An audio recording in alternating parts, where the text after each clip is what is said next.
Assalamualaikum dan salam sejahtera. Bertemu lagi kali ini bersama Cikgu Yat untuk topik sukatan serakan data terkumpul.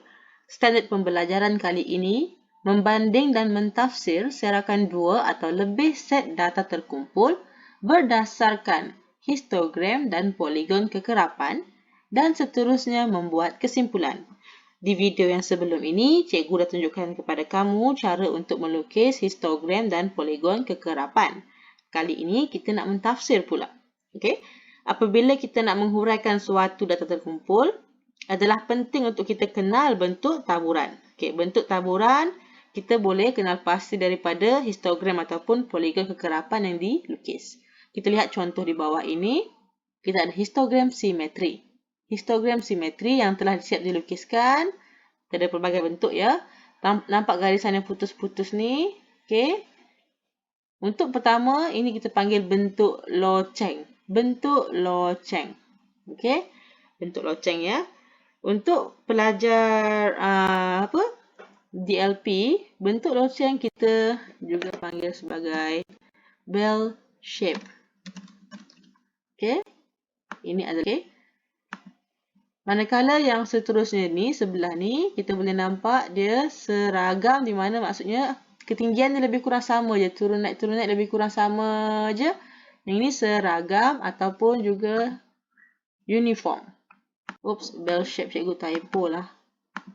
Okay, bell shape. Ini uniform distribution. Okay, untuk bell shape tadi, kita boleh lihat bentuk dia ni. Ya, dia naik, dia turun lah. Kalau yang seragam ni lebih kurang sama, lebih kurang hampir sama. Okay, next kita ada histogram pencong ataupun untuk kelas DLP kita panggil skewed. Skewed histogram. Okay, kita panggil skewed histogram. Oh, berapa banyak M nak letak?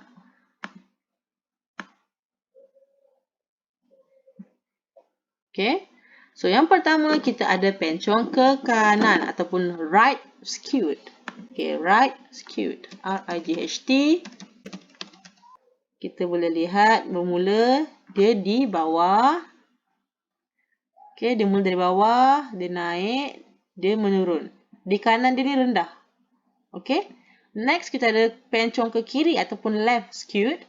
Dia rendah di kiri, dia naik, nanti dia turun balik. Okay, pencong ya. Dia rendah, tinggi, rendah. Rendah, tinggi, rendah. Tapi tengok dia punya kedudukan yang puncak ni. Okay. Yang puncak dia ni ya. Menentu ke kanan ataupun kiri. Okay. So, yang ini left skewed. Okay, bolehlah buat nota. Okay, ini left skewed. Okay.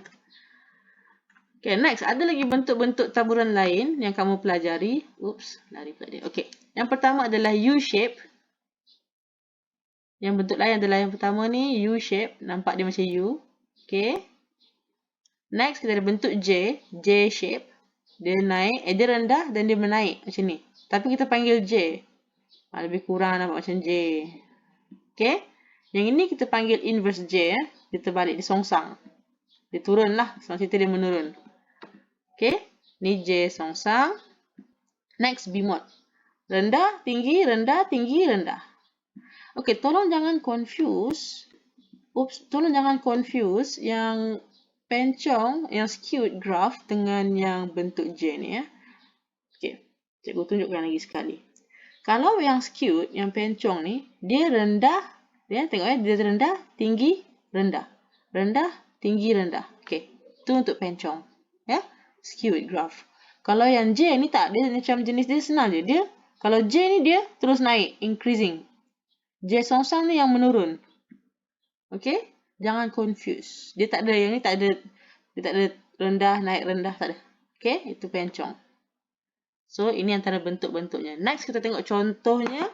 Okay, bila kita dah mengenali semua bentuk-bentuk ni, kita bolehlah menjawab soalan yang melibatkan mentafsir graf tabur. Dalam contoh ni, Rajah menunjukkan dua histogram bagi mewakili masa yang diambil oleh 25 orang perenang dalam dua acara berbeza. Okay, pertama kita ada kuat lentang. Next, kita ada gaya bebas. Jarak dua-dua sama 100 meter. Okay. Tengok dia punya julat masa pun sini. Kita punya sempadan bawah 69.5 sehingga 104.5. Yang ini pun samalah. Kita punya julat dia sama. Range dia sama. Okay. Bilangan peserta perenang pun sama. Kita ada kekerapan kita ada 246. Okay. Sini pun sama 246. Okay. Sekarang soalan pertama. Nyatakan bentuk taburan histogram bagi kedua-dua acara tersebut. So, kita ingat semulalah bentuk yang tadi kamu dah belajar. Okay. So, tengok keadaan dia ni. Dia naik, turun. Okay. Yang ini pula, sama, naik, sama. Macam ni kan, mendatang. So, ini kita dah belajar tadi. Ini adalah loceng. Kan? Ataupun bell shape. Yang ini, seragam lah. Yang uniform tadi. Tapi macam mana nak buat ayat dia? Okay, nanti kita tengok cara buat ayat. Okay, next kita tengok soalan B. Acara yang manakah mempunyai serakan masa catatan yang lebih luas? Okay, serakan masa catatan yang lebih luas berikan sebab anda. So, kita lihat dia punya nilai terendah dan nilai tertinggi untuk mencari serakan masa. Okay, untuk yang kuat lentang, gaya kuat lentang yang terendah di sini. Okay, antara 69.5 dengan 74.5, titik tengah dia adalah 72. Okay, so untuk menentukan serakan masa catatan, kita ambil julat. Julat kita nak yang terendah dan tertinggi. Untuk terendah dan tertinggi, kita padam semula. Lihat di sini, masa yang tertinggi, yang terpanjang yang diambil adalah 102 lah. Di sini 102 titik tengah.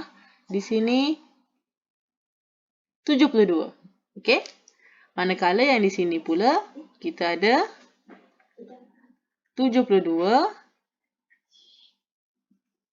87. Okey. So julat dia kita lihat 87 tolak 72. Untuk yang sini, untuk gaya bebas. 87 tolak 72. So awak dapat 5 saat. Julat dia. Untuk yang ini pula kita ada 102 tolak 72. Kita dapat 30. So, kita tahu serakan masa catatan yang lebih luas adalah untuk gaya kuat lentang. Tapi nanti kita akan buat ayat dia. Macam mana cara nak jawab. Okay, next kita tanya lagi. Antara gaya kuat lentang dan gaya bebas, acara yang manakah menunjukkan prestasi perenang yang lebih baik? Okay. Prestasi yang lebih baik. Kita mesti nak prestasi orang yang konsisten. Kita mesti nak yang lebih konsisten. Okey, tak naklah sekejap hari ni dia cepat, esok lambat. Esok cepat, lambat. Anak kita nak dia konsisten je. So, yang kita nak adalah gaya bebas ni. So, next, tengok cara penyelesaian macam mana nak jawab. Okey, kita lihat penyelesaiannya. Berdasarkan graf tadi, okey. So, bentuk taburan histogram. Soalan yang pertama tadi kita nak nyatakan bentuk kan. Bentuk taburan histogram bagi acara 100 meter gaya kuat lentang ialah bentuk loceng. Manakala, bagi acara 100 meter, gaya bebas ialah seragam. Okay, kita kena mention dua-dua dalam satu ayat. Bentuk loceng, satu lagi bentuk seragam. Okay. So, kita kena mention dua-dua. Ini cara penulisan je lah. Next, soalan B tadi, dia minta yang manakah serakan masa yang lebih luas berikan sebab. Kita dah kira tadi kan, 30 saat untuk kuat lentang. So, kita tulislah acara 100 meter gaya kuat lentang mempunyai serakan yang lebih luas kerana ini untuk sebab. Kerana beza masa yang diambil adalah lebih besar, iaitu 30 saat. Tunjukkan jalan kira. Okey. C. Ditanya yang mana pula menunjukkan prestasi perenang yang lebih baik. Kita nak yang konsisten saja. So, acara 100 meter gaya bebas kerana kebanyakan catatan masa perenang adalah lebih baik. Okey, kalau awak nak kata masa sentiasa konsisten pun boleh. Okey, kita lihat contoh yang seterusnya. Kita lihat contoh yang kedua. Contoh yang kedua. Poligon kekerapan di bawah menunjukkan harga jualan rumah yang dijual di 2 buah kawasan yang berlainan. Bagi tempoh 6 bulan yang lepas. Ini harga. Bawah ni kita punya boleh ubah adalah harga. Kekerapan ni adalah bilangan unit rumah yang dijual lah. Merah merujuk kepada kawasan A. B merujuk kepada kawasan B. Kita boleh, biru merujuk kepada kawasan B. Kita boleh lihat harga rumah di kawasan A ini lebih murah berbanding yang belah biru ni. Kan? Tengok yang harga biru ni sampai cecah 379,000. Okey. Yang sini 64,999, 64,999 sen. Okey. So dia murah lagi lah yang merah ni ya. So soalan yang A senang sahaja. Dia tanya, nyatakan bentuk taburan bagi kedua-dua kawasan tersebut. Okey, inilah bentuk taburan pencong ataupun skewed. Kita dah kenali tadi. Okey. So yang ini kita tahu untuk kawasan A ni kita tahu ini adalah pencong. Tengok ya bentuk dia macam ni. Dia naik, turun. Kanan dia rendah. So, ini pencong ke kanan. Merah ni pencong ke kanan. Okay, nanti kita akan buat ayat ya. Untuk yang biru ni, dia punya belah, dia tinggi, macam dia rendah. Okay. So, ini pula kali ni, kiri dia rendah. So, ini pencong ke kiri. Okay, ini pencong ke kiri. Nanti kita akan tengok ayat jawapan. B. Bandingkan serakan harga jualan bagi kedua-dua kawasan tersebut. Okay, sekali lagi kita nak bandingkan serakan. Kita kena lihat dia punya jualan terendah dan tertinggi. Okey, so awak kena kenal pasti nilai yang dekat sini lah. Ni berapa? Untuk yang merah ni ya. Sini berapa? Okey. So, nilai yang di sini. Okey. Macam mana cikgu dapat nilai ni? Senang sahaja. Kamu lihat antara skala. Tengok antara skala ni 64,999.5 dengan 99,999.5. Okey. Awak tengok ni. Senang je. Awak buat penambah. Awak tolak sahaja 99,999.5 tolak 64,999.5. Okey. Kamu akan dapat nilai 35,000. 35,000. Tapi kita nak di titik tengah sini ya. Maksudnya 64,999.5 ni kena undur separuh sikit. Separuh daripada 35,000. Apa nilai kat tengah-tengah kan? Kita kena bahagi 2, 35,000. So, awak dapat 17,500. So, nilai yang di sini adalah 64,999.5 tolak 17,500. Okey, ni 6. Apa dengan yang hujung merah ni? 309,999.5 awak kena tambah dengan 17,500. So, cikgu dapat 327,499.5. Kita pun lihat julat dia lah. So, kita nak ni 327,499.5. Kita tolak dengan 474 99.5. Okey, kita kira. So, kita dapat julat kita 280,000. Okey. Untuk yang merah. Okey. Okay, next kita cari yang biru pula. Okey, yang biru kita kena cari nilai yang dekat sini. Dan yang dekat hujung ni. Okey, so macam mana nak cari? So, yang dekat hujung tu 397. Yang ini 397,499.